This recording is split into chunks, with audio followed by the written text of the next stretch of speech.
Hi guys, welcome to my YouTube channel. आज हमारा topic है सेल डिवीज़न। सेल डिवीज़न के दो मेन इसकी टाइप्स हैं। एक है माइटोसिस, एक है मायोसिस। माइटोसिस में एक पेरेंट सेल दो डॉटर सेल बनाएगा और उन दो डॉटर सेल्स में नंबर ऑफ क्रोमोसोम्स उतने ही होंगे जितने एक पेरेंट सेल में होते हैं। अब माइटोसिस जो है ये सोमैटिक सेल्स में होती है।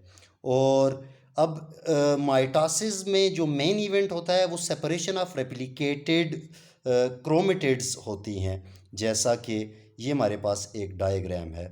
इस डायग्राम में आप देखें कि हमारे पास जो है ये जो लेफ़्ट साइड है इस पे ये एक क्रोमोसोम है। अब ये क्रोमोसोम बिफोर एस फेज़ है। इसके पास ये एक सिंगल क्रोमेटिड है और उसके ऊपर आप ये कह लें उसके ये छोटे छोटे पोर्शंस है A B C D। जब एस फेज से ये क्रोमोसोम गुजरेगा तो उस वक्त ये अपनी कॉपीज़ बनाएगा। जैसे ए की कॉपी बी ने अपनी कॉपी बना ली, सी ने अपनी कॉपी बना ली, डी ने अपनी कॉपी बना ली। तो इन्हें कहा जाता है सिस्टर क्रोमेटिड्स। तो इसमें हमने याद ये रखना है कि माइटोसिस में हमेशा ये जो सिस्टर क्रोमेटिड्स होती हैं इन्होंने सेपरेट होना होता है। अब आगे माइटोसिस के जितने भी फेजेस होंगे, प्रोफेज, मेटाफेज, एनाफेज, टीलोफेज, उन सब का एक ही काम है कि इन सिस्टर क्रोमेटिड्स को सेपरेट करना। यही वजह होती है कि सेल साइकिल में इंटरफेज़ में जो G1 फेज़ होगा, एस फेज़ होगा, G2 फेज़ होगा, उसमें मोस्ट इम्पॉर्टेंट ये एस फेज़ होता है। और ये एक और चीज़ देख ले कि homologous chromosomes chromosomes that are similar in shape and size. जिस तरह से क्रोमोसोम नंबर 1 का होमोलोगस 4 है, क्रोमोसोम नंबर 2 का होमोलोगस 5 है, ये शेप और साइज़ में सेम है। इसी तरह से 3 और 6 ये आपस में होमोलोगस हैं। अब जैसे कि माइटोसिस की हमने बात की है कि माइटोसिस में जो है ये हमारे पास एक पेरेंट सेल है, इससे ये दो डॉटर सेल्स बनेंगे। जैसे पेरेंट सेल में एक क्रोमोसोम था तो डॉटर सेल्स में भी एक एक ही क्रोमोसोम है। अब जैसा कि सेल साइकिल में इंटरफेज़ का जो पहला फेज़ है जी वन फेज़ से जब सेल एस फेज़ में इंटर होगा और एस फेज़ कंप्लीट होगा तो इस क्रोमोसोम ने अपनी क्रोमेटिड की कॉपी बना ली है। जब प्रोफेज़ आएगा तो देखें ये जो दो डॉट्स हैं ये सेंट्रियोल हैं। अब ये सेंट्रियोल डिवाइड हो जाते हैं और अपोजिट पोल पे चले जाते हैं। तो ये जो सेंट्रियोल है इसने जब डिवाइड किया है तो ये दूसरा पेयर अपोजिट पोल पे चला गया। अब इन सिस्टर क्रोमेटिड्स को सेपरेट करना है तो ये जो सिस्टर क्रोमेटिड्स हैं ये अपोजिट पोल्स के साथ अटैच हैं। यानी एक ही क्रोमोसोम की जो दो क्रोमेटिड्स हैं या जो एक ही क्रोमोसोम है वो दोनों पोल्स के साथ अटैच है। अब दोनों पोल्स में टग ऑफ वॉर है कि एक सिस्टर क्रोमेटिड एक के पास आ जाए, दूसरी सिस्टर क्रोमेटिड दूसरे पोल के पास चली जाए। अब प्रोफेज़ और मेटाफेज़ में ये डिफरेंस होता है कि मेटाफेज़ में क्रोमोसोम्स एग्जैक्टली सेल के सेंटर पे एक्वेटर पे लाई करते हैं और इसे एक्वेटोरियल प्लेट कहा जाता है या मेटाफेज़ प्लेट कहा जाता है। अब देखिए ये जो क्रोमोसोम के साथ जो माइक्रोट्यूब्यूल अटैच है इसे कहा जाता है काइनेटोकोर माइक्रोट्यूब्यूल।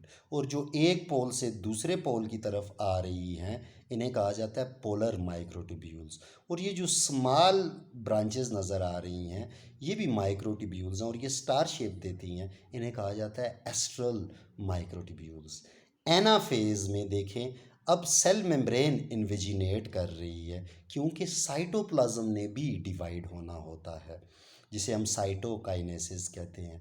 तो इसमें हुआ ये, अब मेटाफेज और इसका डिफरेंस ये देखें कि ये जो बीच में सेंट्रोमियर जो पोर्शन होता है जो प्राइमरी कंस्ट्रिक्शन होती है वो सेंट्रोमियर टूट चुका है।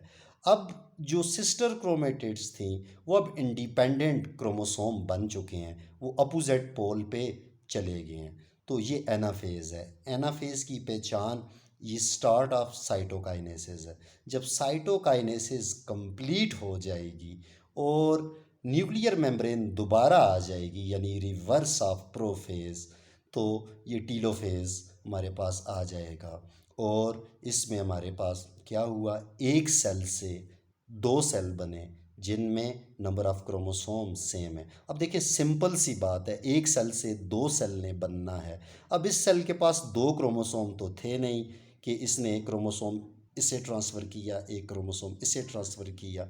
एक्चुअली इसी क्रोमोसोम ने अपनी एक कॉपी बनाई हुई थी, वो एक ही क्रोमोसोम के साथ अटैच थी, जो यहाँ पे सेपरेट हुई है और ये दो सेल्स हमारे पास आ गए। अब आप मायोसिस देखें। मायोसिस के लिए जो हमने डायग्राम ली है, इसमें एक क्रोमोसोम में सॉरी सॉरी एक सेल में दो क्रोमोसोम्स हैं कि 2n इज़ इक्वल टू 2। और जब ये मायोसिस वन कंप्लीट कर लेगा, जब दो सेल्स बनेंगे हमारे पास, तो उनके पास एक क्रोमोसोम होना चाहिए। यानी type of cell division in which parent cell divides to form four cells in two consecutive divisions. After first division, two cells are formed with haploid number of chromosomes or simply half number of chromosomes as compared to parent cell. और फिर उसके बाद जब meiosis two होगी, तो meiosis two is just like mitosis. तो वो हम एंड में डिस्कस करेंगे कि क्यों माइटोसिस की तरह होती है सेकेंड मायोटिक डिवीज़न, और दो डिवीजन्स क्यों होती हैं। अब देखें जिस तरह से हमारे पास ये G1 फेज़ वाला जो एक सेल है, जब ये S फेज़ में गया है तो इन क्रोमोसोम्स ने अपनी कॉपीज़ बनाई हैं। जब प्रोफेज़ आया है तो जो मायोसिस का प्रोफेज़ है, क्योंकि ये हमारे पास मायोसिस में मायोसिस वन है, इस वजह से हम इसे प्रोफेज़ वन कहते हैं। तो इसमें जो दो इम्पॉर्टेंट इवेंट्स होते हैं, एक ये होता है कि होमोलोगस क्रोमोसोम्स वो पेयरिंग करते हैं। अब ज़ाहिर बात है हमारे पास दो ही क्रोमोसोम थे, तो ये होमोलोगस पेयर है। अगर कोई एक और पेयर होता तो वो क्रोमोसोम्स आपस में शेप और साइज़ में एक जैसे होते। एक तो होमोलोगस क्रोमोसोम्स की पेयरिंग होती है। जो दूसरी इंपॉर्टेंट चीज़ है, ये आपस में पार्ट्स एक्सचेंज करते हैं। फॉर एग्ज़ाम्पल, इस क्रोमोसोम ने अपना ब्लैक पोर्शन इस क्रोमोसोम रेड वाले को दे दिया, रेड वाले क्रोमोसोम ने अपना रेड वाला पोर्शन इस ब्लैक वाले क्रोमोसोम के साथ एक्सचेंज कर लिया। बाकी जो हैं उसी तरह से तीन तरह की स्पिंडल फाइबर्स हैं। लेकिन एक और इम्पॉर्टेंट डिफरेंस ये है कि इधर प्रोफेज में क्योंकि जो है सेंट्रोमियर ने ब्रेक होना है और सिस्टर क्रोमेटिड्स ने सेपरेट होना है, तो मायोसिस में ये होगा, ये पूरे का पूरा प्रोसेस इन दो क्रोमोसोम्स को सेपरेट करने के लिए, इन्हें डिवाइड करने के लिए। जैसे ये देखें कि इस सेल का एक क्रोमोसोम इस सेल में आ गया और दूसरा क्रोमोसोम दूसरे सेल में आ गया। इसी वजह से आप देखें कि प्रोफेज वन में एक क्रोमोसोम एक पोल के साथ अटैच है, दूसरा क्रोमोसोम दूसरे पोल के साथ अटैच है, और इसी मेन इवेंट ने होना है जिसके लिए ये तमाम फेजेस हो रहे हैं। बाकी मेटाफेज उसी तरह से ही होगा, जो मेटाफेज वन होगा ये बिल्कुल माइटोसिस की तरह ही होगा। मेटाफेज प्लेट बनेंगी और ये देखिए होमोलोगस क्रोमोसोम्स का एक मेंबर एक पोल के साथ, दूसरा मेंबर दूसरे पोल के साथ। अब जिस तरह से यहाँ पे सेल मेम्ब्रेन ने इन्वेजिनेशन की है, साइटोकाइनेसिस स्टार्ट हुई है, तो यहाँ पे भी साइटोकाइनेसिस स्टार्ट हो गई है। जब ये सेल मेम्ब्रेन्स आपस में इस तरह से जुड़ जाएंगी, दो सेल्स बनेंगे और साइटोकाइनेसिस कंप्लीट होगी, तो देखिए एक सेल के पास एक क्रोमोसोम आ गया, दूसरे सेल के पास दूसरा क्रोमोसोम आ गया। अब देखें कि जो आपके पास 2n इज इक्वल टू 2 था, अब वो क्या हो गया n, यानी नंबर ऑफ़ क्रोमोसोम्स क्या हो गए हैं, हाफ। तो हम यही माइटोसिस में कहते हैं कि type of cell division in which parent cell divides to form four cells with half number of chromosomes in two consecutive divisions. यानी कि जो हमारे पास पेरेंट सेल के जो नंबर ऑफ़ क्रोमोसोम्स होते हैं उसके half number of chromosomes daughter cells में होंगे। लेकिन ये हमारे पास क्या हुई है, ये हमारे पास मायोसिस वन हुई है। अब इस सेल में जो है मायोसिस टू होगी, इसमें भी मायोसिस टू होगी, इससे भी दो सेल आएंगे, इससे भी दो सेल आएंगे, तो फोर सेल्स आ जाएंगे। लेकिन आप देखें जब हमारे पास माइटोसिस का एनाफेज वन ख़त्म हुआ है तो क्रोमोसोम के पास एक एक क्रोमेटिड है।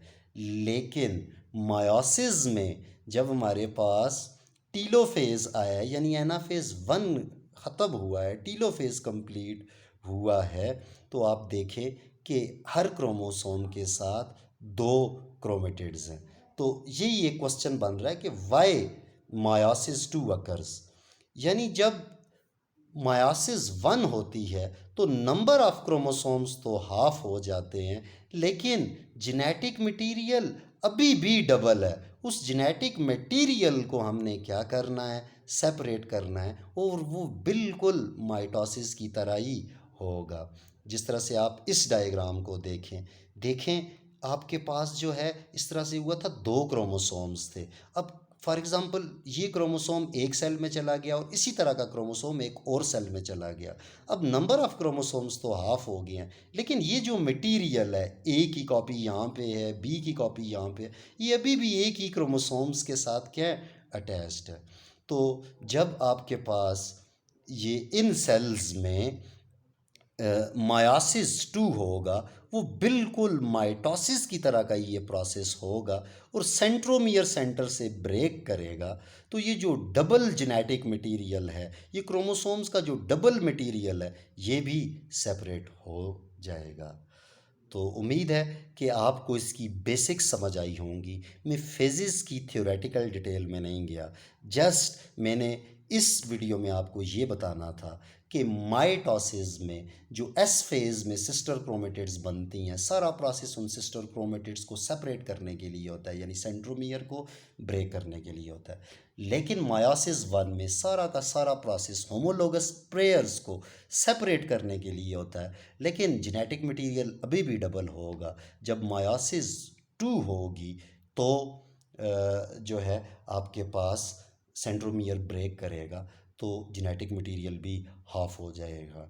मेरा जो भी एक्सपीरियंस रहा है, जब भी मैंने टीचिंग की है माइटोसिस मायोसिस की, तो मैं स्टूडेंट्स से इन डायग्राम्स की प्रैक्टिस करवाता हूँ, और जो सक्सेसफुली डायग्राम्स ड्रॉ कर लेते हैं तो उन्हें ये टॉपिक्स बहुत अच्छे समझ आते हैं।